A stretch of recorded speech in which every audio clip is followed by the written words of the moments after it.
2001. This building and these people have been a home for me for the past 17 years. And it wasn't until I was in middle school that I really started to understand how much of a blessing having a spiritual home has been. What do you mean you're not told that you're a perfect child of God every Sunday? What do you mean you're not unconditionally loved for all that you are all the time at church? And this realization of how lucky I have been to grow up in a place like this has been so plentiful. And when I was a uniteen, Rachel Buffett and I were not the best of friends, but we had a call to see what else Unity had to offer us. And so in November of our 6th grade year, we found other people in other parts of the country that had the same views as us, and it opened our eyes to what was out there. And when the day finally came for me to go up to YOU, a day that I've been dreaming about for so long, I was able to see the same message on a larger scale. And going to my first event, I felt supported and loved in ways I'd never experienced before. Even with all the support that Unity has given me throughout my lifetime, Sundays aren't every day, and rallies aren't every weekend. And there are still gaps where I have to make choices and act on my own accord. I've always been able to fall back on this place though, and it's given me strength. So, faith over fear. To me, this has become a question and somewhat of a challenge. And in Unity, with our third principle, which is I create my experiences by what I choose to think and what I feel and believe, we are taught that we are co-creators of our reality. Now that's a lot of responsibility. And the universe only has so much control over our circumstances and our life, and we have to meet the universe halfway. And so when we come across situations, we have the choice to either act in faith or to act in fear. And this is a huge gift, and we can do so much with this. We are liberated in this choice.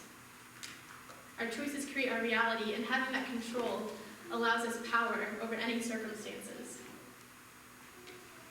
And so in examining what faith and fear are, it became clear that they're really complex. But in narrowing it down, it seemed that they each had two facets: faith and fear in yourself, and faith and fear in the universe.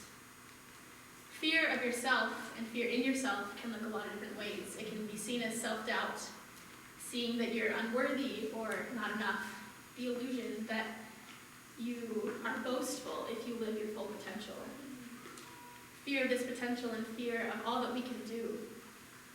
And having fear in the universe can also look a lot of different ways. It can have doubt that the universe doesn't have your back, and maybe it's not even there. But faith in yourself comes with being self-reliant. Because in reality, you are the only person that's consistent. And so if you have faith in that, you will never be weak, and that can never be faulted. And having faith in the universe, that we live in a loving universe, and that everything is good because everything has God. So now that we understand that we have a choice with our mindsets, what's next? Has to be some action taken. So fear of mine has always been becoming stagnant.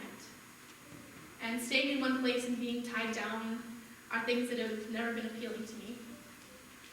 And it wasn't until about a month ago that I really understood why this fear was so prevalent. In my philosophy class last semester, we were asked to ask a question. This question could be anything that we were curious about, and after writing and rewriting this, I found something that I had no idea what the answer was, but was fascinated to discover. The question that I asked myself was, what is the difference between being alive and living? In writing this essay, it became clear that there are two huge distinctions between the two. Being alive is comparable to having a beating heart and a consciousness and having a body that functions enough to make that so, but living is complex. And living is taking action and pursuing bliss and having a drive to discover. But when we let fear win, we stop living. And when it comes down to it, fear can both be disabling and enabling. Fear can be disabling if you allow it to control yourself, and if you allow this state of fear that you're living in to be paralyzed to you. You become stuck. This is usually how fear is looked at, as very negatively, but fear can be enabling if you examine it and find out why this fear is in your way and step over that milestone and move into a place of faith. And so when I was in my philosophy class, I was talking to my teacher about the progress that we'd made on our essays, and in reality I was stuck because I was afraid of the reality that I might not be living. It's pretty scary. And I was terrified of this and couldn't accept this reality, and maybe my efforts have been pretty insignificant recently. And what he told me was hugely important, and something that I hope to take with me, is that you have to lean into the uncomfort, because uncomfortability is crucial to discovery. And so when I leaned into this, after a lot of reluctance and impatience, I found out that my fear of getting stuck and labeled and put in a box and only being alive was halted. And if I allow this to dictate my actions negatively, which I've done many times, this fear isn't serving me. But in reality, we live in a loving universe. And God is in every action, no matter the face value. And fears are part of our journey, and they help us grow, but only to an extent.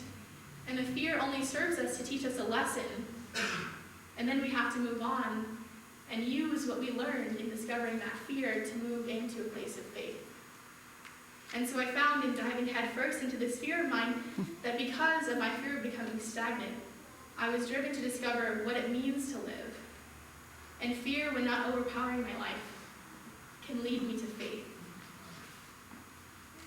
Faith is also listening to yourself.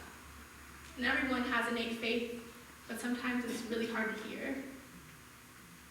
And because we are part of a perfect universe, God is in us. And God is in everyone and everything, and additionally, that is good. And so I recently have had the opportunity to listen to myself very unexpectedly. Last spring, my mom and I were in the Pacific Northwest looking at colleges. And at the end of our journey, we were heading up to Bellingham, Washington, and we had a choice. We could take a highway, or we could take the scenic route. And knowing my mom and I, we took the scenic route. And it was a 12-mile one-way road called Chuckanut Drive. And along Chuckanut Drive, there was two sides of this road, the ocean and the forest. And driving along this road, I was spoken to in ways that I'd never felt before. And I felt in that moment that I was going home. And I was able to listen to myself. And going forward, I know that even though going to college is terrifying, and going to college in a place that my parents aren't there, if I want some food or it's going to be scary. And but I was going home on that road, and my faith is stronger than my fear in this. And so even though going into college and looking at it with many different aspects of financial and social and being stable in who I am, my faith overrules my fear. And so my hope for you is to go forward with the knowledge that you are liberated in choice, and you have the ability to choose whether to act in faith and to trust in yourself and the universe, or allow fear to dictate your actions. And I'd like to leave you with a quote that has revolutionized the way I think about the world. And so I invite you to close your eyes and take a deep breath in,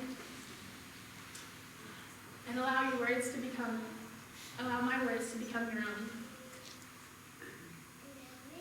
Our deepest fear is not that we are inadequate. Our deepest fear is that we are powerful beyond measure. It is our light, not our darkness, that most frightens us. We ask ourselves, who am I to be brilliant, gorgeous, talented, and fabulous? Actually, who are you not to be? You are a child of God. And your playing small does not serve the world. There's nothing enlightened about shrinking so that other people will not feel insecure about you.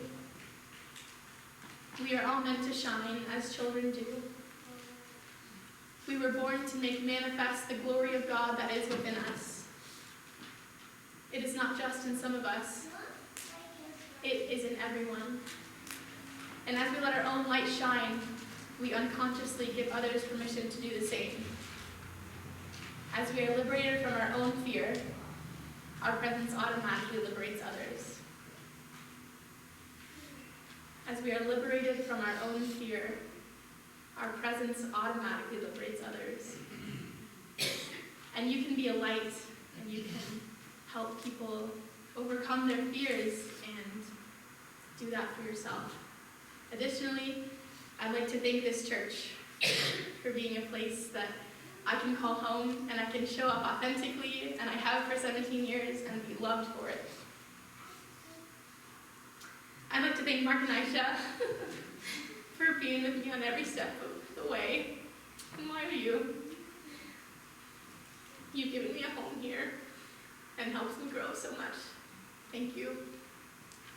And thank you to my parents who love me so much and are pushing me forward, even if it's scary for them. So, Unity Spiritual Center of Albuquerque, I love you. I bless you.